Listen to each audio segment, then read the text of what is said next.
Ang ganda ng araw ngayon guys, hindi masyadong mahangin. May hangin pero ano, hindi siyang naglupad-lupad ng pati itong buhok, no? Gamitin ulit natin itong ating charcoal na binili ni Tami. Sobrang thankful ako nitong Tami ko kasi talaga kung anong gusto ko, no, ay suporta talaga yun siya guys. So kaya yun, nilagay ko na yung charcoal at hindi ko na siya nilagyan ng gas. Nilagyan ko na siya yung parang material na masusunog lang siya at hindi mo na kailangan magbuo pa ng maraming gasolina dyan. At kung kilalanan niyo po ako, alam na ninyo kung ano yung isusugba natin dito, no? Alam niyo naman yan yung pinaka-paborito ko at kailangan talaga namin gamitin ito.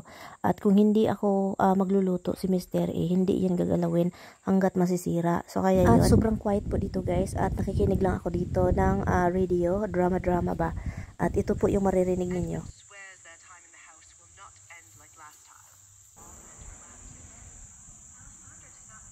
Ang ganda lang panahon, sobrang peaceful kaayo diri. At yun, ilagay na natin yung ating steak at magtataka kayo kung bakit dalawa yung steak kahit wala si Tami. Yes, ako lang dito mag-isa. Kasi gusto kong may leftover, kaya yun, dalawa yung niluto ko.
Ito yung ganito yung klaseng luto na gustong-gusto ni Mr. ba?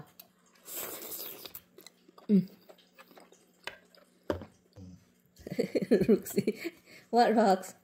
So, meron tayong salad. Hindi ito ni dinala ni Mr.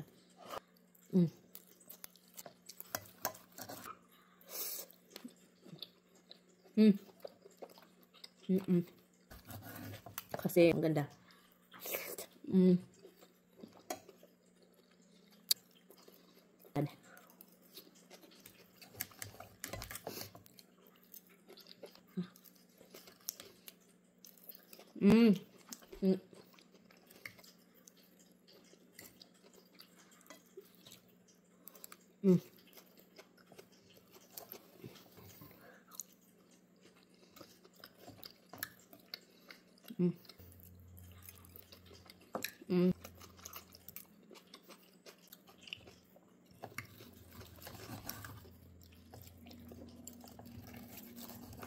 Ito siya fully fat.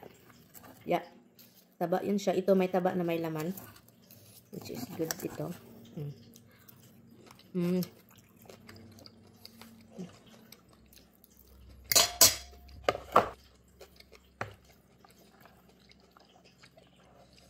Sarap din ito pag may rice pero gusto kong namnamin yung steak kaysa rice kasi mas maparami ako ng rice kaysa sa kain nito. Mas mabuti pa yung salad ang kapares nito.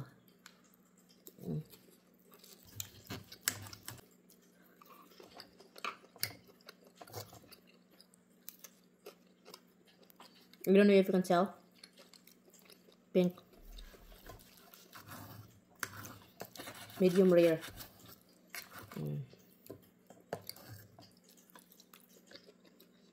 Sarap guys. Malalasahan ko yung steak at saka yung ano. Smoky. Smoky. Dahil sa charcoal.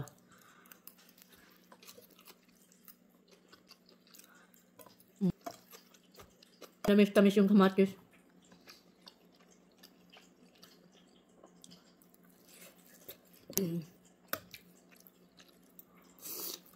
Grocery na naman tayo guys kasi wala si Tami. Hindi ako inuwi kagabi, 'di ba?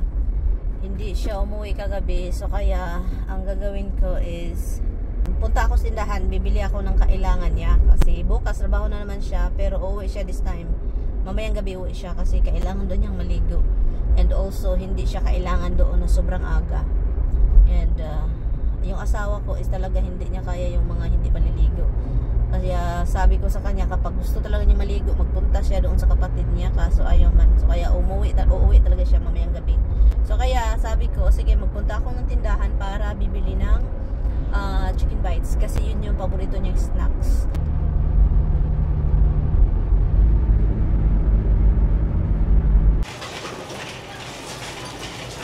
Bili tayo ng cauliflower guys.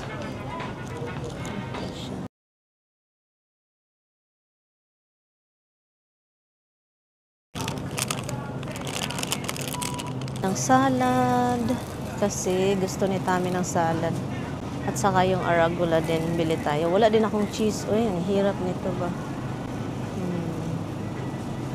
Baby arugula organic. Which one is this? Ito dalawa. Ang liit naman pala nito. Dalawa yung bilhin natin.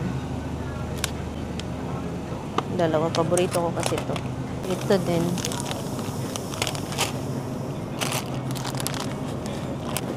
Puro tayo gulay. Meron pa naman din akong banana doon. So, okay lang ako sa aking banana. I think gusto din ni Tami ng ano, cucumber na salad. Ito, gawa tayo ng cucumber. Wala na silang mga maliit. Wala silang maliit. Mahal naman ito. Ay, $4 pala ito. Okay lang yan. $4. Paminsan lang Tara guys, punta tayo sa milk at saka cheese. Yun yung bilhin natin. Cheese. Pork sila. Lutuin ko to guys. Para kay Tami. Ganahan siya kumba. Adobo ba. Tignan natin kung meron na silang manok. Ay, meron na guys. Meron na sila. Tara, mag-pack tayo. Ito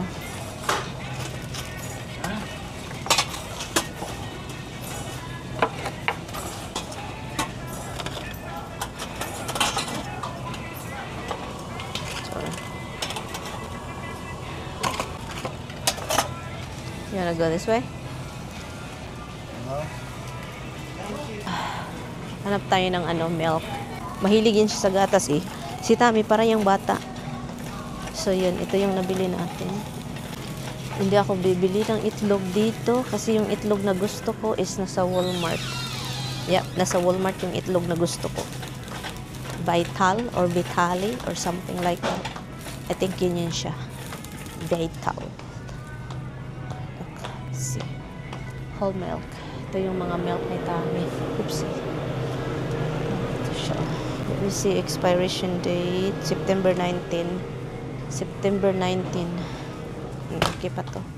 Bilhan natin siya ng milkies. Ito siya.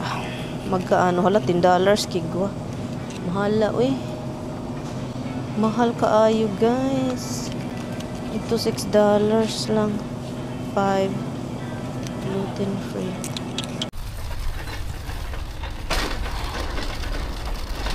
Wala pagitan siya dyan.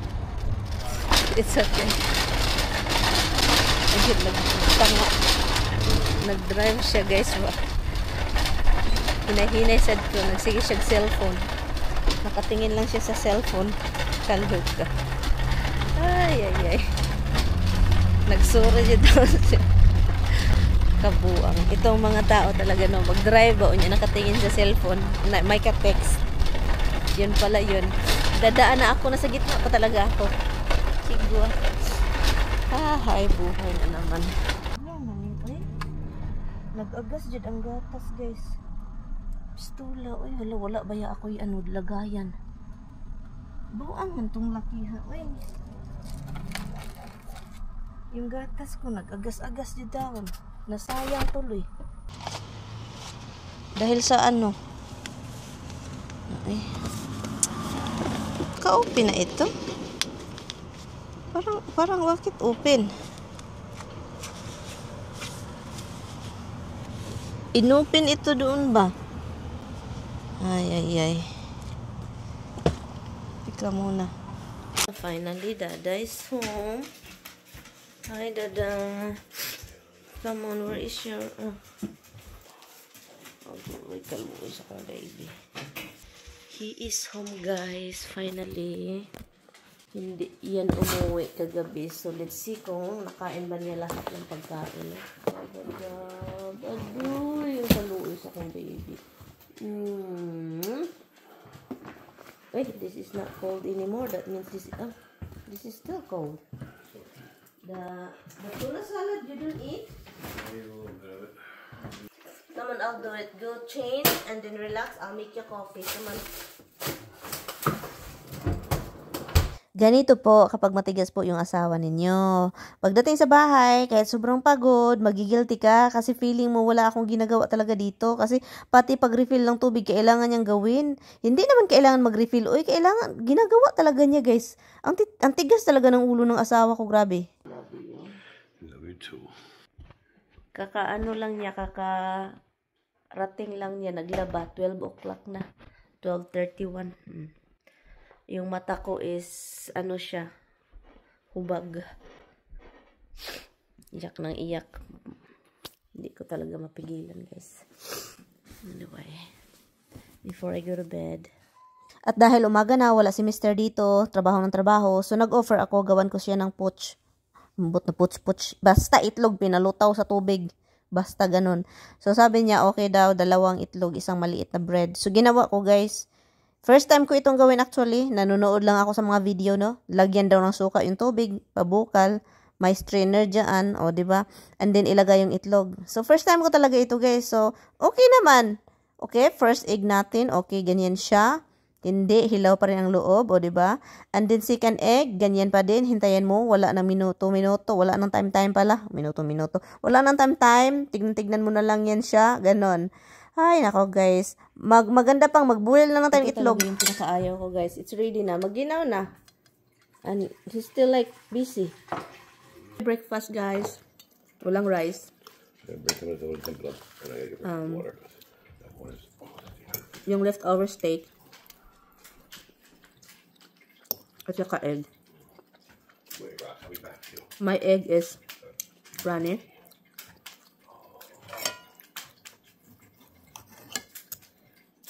Masarap ito may rice. Kahapon meron akong rice. Ngayon, no. Wala muna. Mamaya ng udto. Maganda pala kakain ka ng fats. If you stop eating carb, fats ng mga karne, is maganda pala sa'yo. At dahil isa po akong ina guys, nag-order po ako sa Amazon kasi gusto ko masaya yung aking anak sa labas. At para naman maka-experience siya ng iba't ibang klaseng amoy.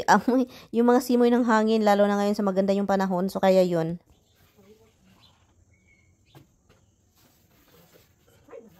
Hello, you're outside of the world. I don't feel like I'm outside of London. I feel like I'm trapped. I feel like you trapped me.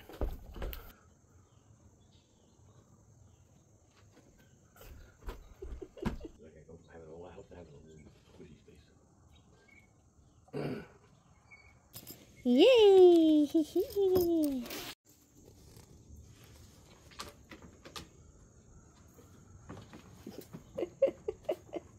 What are you doing, Hubs? No, stop doing that. You know he doesn't like barking. He said, I don't like you trapping my brother in the house. Roxy's not happy. She's you worried about you worried about your brother. Your brother is fine. Your brother is fine.